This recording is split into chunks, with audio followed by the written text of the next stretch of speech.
people.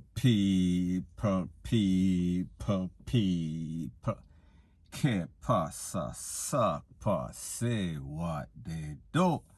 Now this part of the video is called Jamaica is getting Wassara and Wassara. It is getting from bad to Wassara.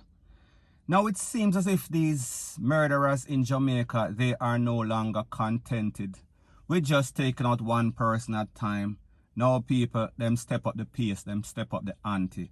And now they are taking out multiple. May I talk about 2, may I talk about 3, may I talk about quadruple, may I talk about 5, may I talk about 6. And what makes it even more disturbing is the fact that nobody is spared. Old lady, young picnic, popo, preacher, pregnant woman, any and everybody, you name it, you are all a part of their group that they are looking forward to take out. Now in the latest incident, it is said that 5 persons were conned up in a place called ARNETT Garden, and out of those 5, 2 did not make it. And this incident occurred at the corner of Collie Smith Drive and also North Street at about 5 p.m. So people, I don't talk about another wee hours of the night. I am speaking about just afternoon. I talk about 5 hours afternoon. I talk about in a broad daylight. Now based on information, it is said that after that incident occurred, there has been a strong military and popo presence, all sorts of curfew, rete, lele, blue, blah, bling. And based on information from the popo, it is said that there has been a surge in crime, especially gang activities, since 2021. And people, that is obvious because of all the multiple that we've seen over the past month. I talk about from December to January, and people, we're still there in January. So what can we expect for the 2021? More and more MAS, MURDERS, point blank and period. In the first incident, we are speaking about a 4-year-old girl, and her name is Chloe Brown, and her father, she was taken out in a place called Trelawney.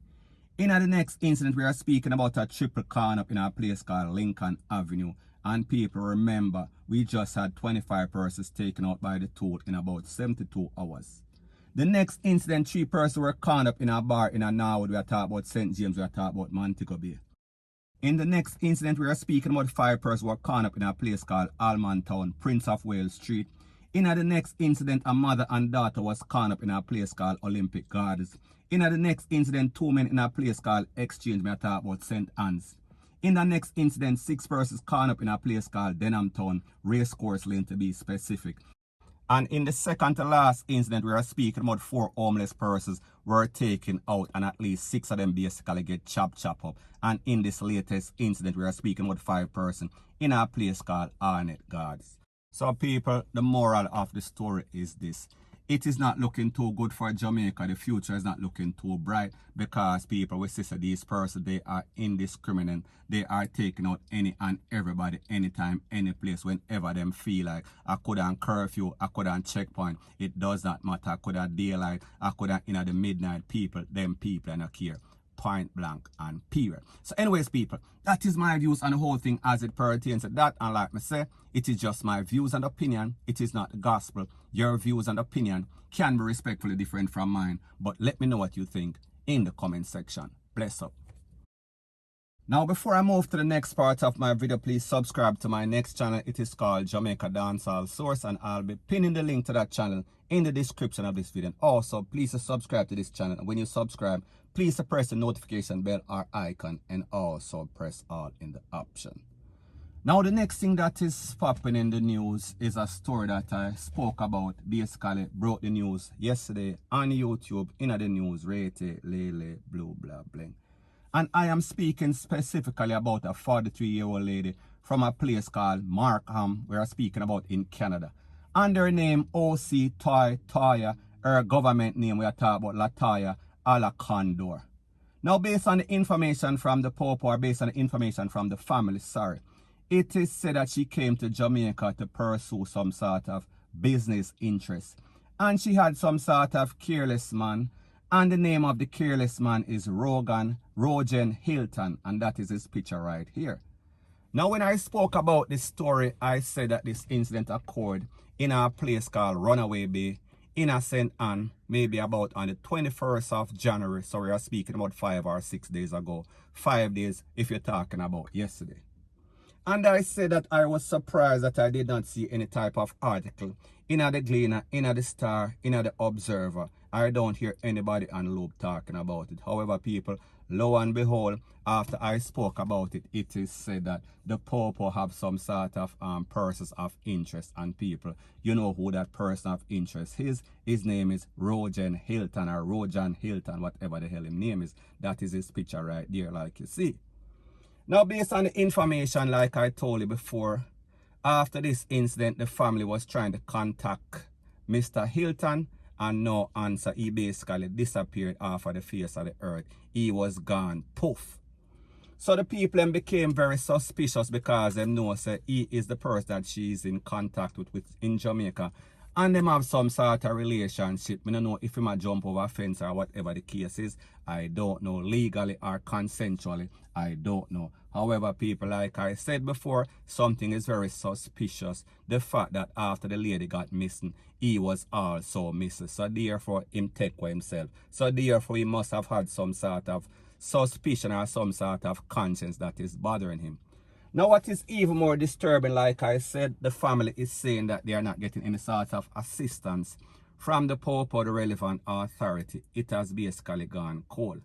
And they are hoping, they contacted the Canadian consulate, Canadian embassy, and they're asking for assistance to put the pressure on the Jamaican Popo to make sure that this is not a next unsolved mystery, to make sure that her name does not, or DEATH, does not go in vain. Now, people, let me tell you something about these Jamaican Popo, and I am not speaking about the ones that work at CTAC. I am not speaking about the responsible ones. I am not speaking about the ones that are a part of the newly formed specialized unit. Those persons, they actually work, they put in work. However, when we talk about these regular Popo at the regular station, them St. Anne's, it is basically a hustle. There is not a lot of investigation going on. So therefore, unless the Popo pull up on the crime scene, and coincidentally the crime is taking place right there and then, more than likely it won't be investigated. More than likely, whenever these Popo come to work, all them do is drive around. All them do is basically go a rum bar, go look for mate, rate, lele, blue, blah, blah. There is not too much investigation taking place, point blank and period. So the point that I am trying to make is that whenever you lose your family member, people, unless you keep the pressure upon them, unless the international media, unless the media basically asks them all sorts of questions, your family member will be gone and forgotten. Point blank and period. She will be gone and nobody will remember about her. Point blank and period. So people, the point that I am trying to make is that based on the fact that she was taken out suspiciously, all type of foul play, may I talk about all sorts of juke up in her upper body and the face kind of sinking, that tells you that this is some sort of hit.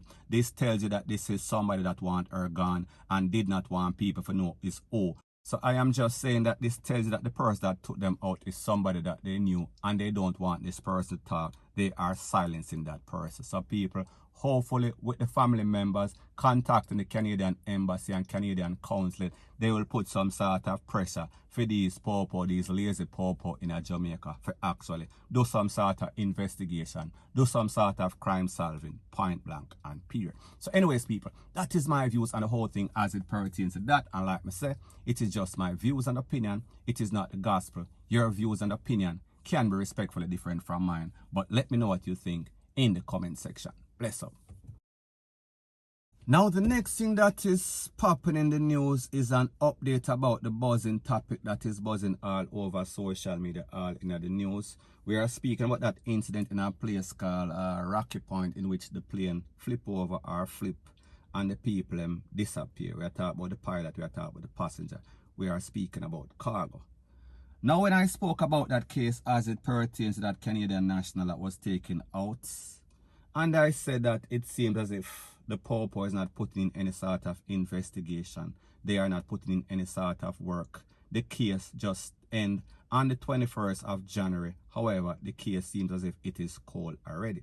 However, as it pertains to this incident at White Sands Beach, we are talking about Rocky Point, we are talking about Clarendon, we see that the Popo, the military team, they are on a rampage. They are searching any and everybody. They might dig up everybody else that was in close proximity to where that plane basically crash land. And people, why do you think that is? It is because they are curious about its content, like I said before. Now, this is based on the account of a business owner in the area, in the vicinity, a person that owns some sort of seafood bar and grill. And he said that his place was ransacked.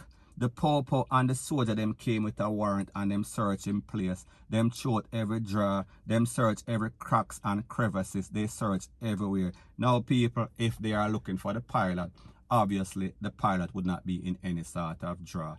If they are looking for money, then obviously it would be in some sort of drawer.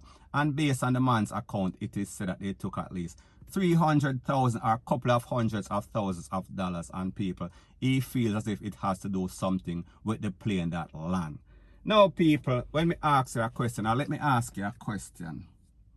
Why would you go by somebody's house? Why would you get warrant for everybody in the area? And people, I understand that they are doing their investigation. And if they feel like the person are hiding, because based on the information, it is said that at least 2 or 3 Spanish looking men, they are looking for them, because like we saw in the plane, the evidence in the plane, we saw that 2 seats were in the plane, so therefore we can only assume that there was at least a pilot and a co-pilot and maybe an assistant. So people, we don't know everybody, Mr. Like me say. So people, me just say, we have to ask ourselves the question, why are they intensifying this search? Why are they so curious for somebody that they don't know? Because the truth and the fact is that the cargo is a ghost, the passenger is a ghost, and the pilot or pilots, they are also ghosts. So therefore, they not have no idea. Them just see a plane land and people. We know that it is not the ghost plane. So therefore, somebody must have been flying it and something must have been in this plane. And people, when you think about it, the fact is that it's either some hot people from Mexico try to escape or some sort of cocoa, some sort of expensive merchandise, point blank and period. So that is why the Popo is curious. Them don't want it to be some sort of Pablo Escobar or El Chapo, whatever them name is, or some sort of cargo that they need a piece of the pie of, point blank and period. So anyways, people, that is my views on the whole thing as it pertains to that. And like me say, it is just my views and opinion. It is not the gospel. Your views and opinion can be respectfully different from mine. But let me know what you think in the comment section. Bless up.